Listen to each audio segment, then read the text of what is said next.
उत्तर प्रदेश के उप मुख्यमंत्री केशव प्रसाद मौर्य ने मंगलवार को सासाराम के राजद उम्मीदवार सत्येंद्र शाह को डकैती के आरोप में नामांकन दाखिल करने के तुरंत बाद गिरफ्तार किए जाने के बाद विपक्षी महागठबंधन पर तीखा हमला बोला। मौर्य ने झारखंड मुक्ति मोर्चा द्वारा बिहार चुनाव से हटने पर विपक्ष पर निशाना साधा। पत्रकारों से बात करते हुए मौर्य ने कहा, मैंने देखा है कि उन्हें राजद उम्मीदवार सत्येंद्र शाह को झारखंड पुलिस ने डकैती के आरोप में गिरफ्तार किया है। झामुमो चुनाव लड़ने वाला था, लेकिन वो गठबंधन से अलग हो गए हैं। महागठबंधन ध्वस्त हो गया है।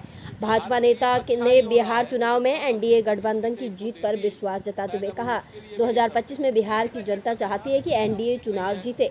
2047 के बाद बिहार की जनता चाहेगी कि महागठबंधन चुनाव जीते। सोमवार को झारखंड मुक्ति मोर्चा झामुमो ने 6 सीटों पर स्वतंत्र रूप से चुनाव लड़ने की घोषणा के बाद बिहार चुनाव से हटने की घोषणा की। झारखंड के मंत्री और पार्टी नेता सुदीव्य कुमार ने गिरिडीह में यह घोषणा की कि जहां उन्होंने कहा कि बिहार गठबंधन में अग्रणी दल की राजनीतिक चालाकी ने झारखंड मुक्ति मोर्चा को नुकसान पहुंचाया है। उन्होंने कहा, इससे पार्टी की बिहार चुनाव लड़ने की आकांक्षा चकनाचूर हो गई है। सुदीव्य कुमार ने संवाददाताओं से कहा, बड़े खेत के साथ झामुमो यह कहने को बाध्य है कि पार्टी इस चुनाव में भाग नहीं लेगी। बिहार गठबंधन में अग्रणी दल की राजनीतिक चालाकी ने झारखंड मुक्ति मोर्चा को नुकसान पहुंचाया है। मंत्री ने राष्ट्रीय जनता दल राजद और कांग्रेस राजनीतिक छल का आरोप लगाते हुए कहा कि इसके दुष्परिणाम भविष्य में देखने को मिलेंगे। उन्होंने आगे बताया कि सीट बंटवारे को लेकर 7 अक्टूबर को पटना में एक बैठक हुई थी। वो अपने सहयोगी विनोद पांडे के साथ उस बैठक में शामिल हुए थे।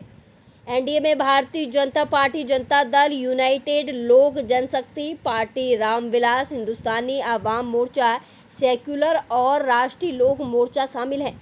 राष्ट्रीय जनता दल के नेतृत्व वाले महागठबंधन में कांग्रेस पार्टी, दीपंकर भट्टाचार्य के नेतृत्व वाली भारतीय कम्युनिस्ट पार्टी, मार्क्सवादी लेनिनवादी सीपीआई एमएल, भारतीय कम्युनिस्ट पार्टी सीपीआई, भारतीय कम्युनिस्ट पार्टी मार्क्सवादी सीपीएम और मुकेश साहनी के विकासशील इंसान पार्टी वीआईपी शामिल है। इसके अलावा प्रशांत किशोर की जनसुराज ने भी राज्य की सभी 243 सीटों पर दावा ठोका है। बिहार 2025 चुनाव में मतदान क्रमशः 6 और 11 नवंबर को होने वाला है, जबकि परिणाम 14 नवंबर को घोषित किए जाएंगे। कि पहले हवा चल रही थी, पहले एनडीए की हवा चल रही थी, फिर आंधी चल रही थी, इस समय सुनामी चल रही है। और बिहार में 2025 में 2006 दोहराने की स्थिति की ओर हम लोग बढ़ गए हैं। बिहार पूरे देश की राजनीति का एक मिसाल बनेगा। बिहार का संदेश पूरे देश में जाएगा। जंगल राज कोई नहीं चाहता, गुंडा राज कोई नहीं चाहता, माफिया राज कोई नहीं चाहता। सबका साथ, सबका विकास एनडीए कर रहा है। कुछ का साथ परिवार का विकास, कुछ का साथ गुंडों का विकास, कुछ का साथ नौकरी देने का लालच देकर जमीन लिखाने वालों का विकास। ये जो करने वाले थे उनको बिहार की जनता ने नकार दी। सर, जदयू का नारा है 25 से 30 फिर से नीतीश, लेकिन जदयू का नारा है 25 से 30 फिर से नीतीश। देखिए 2025 फिर से नीतीश, ये तो नारा जदयू को नहीं, ये एनडीए का नारा है जी। तो क्या नीतीश मुख्यमंत्री बनेंगे? क्यों आप हटाने वाले हो क्या? एनडीए जीतेगा तो नीतीश जी के नेतृत्व में जीतेगा। नीतीश जी के नेतृत्व में जीतेगा तो नीतीश जी के नेतृत्व में सरकार बनेगी।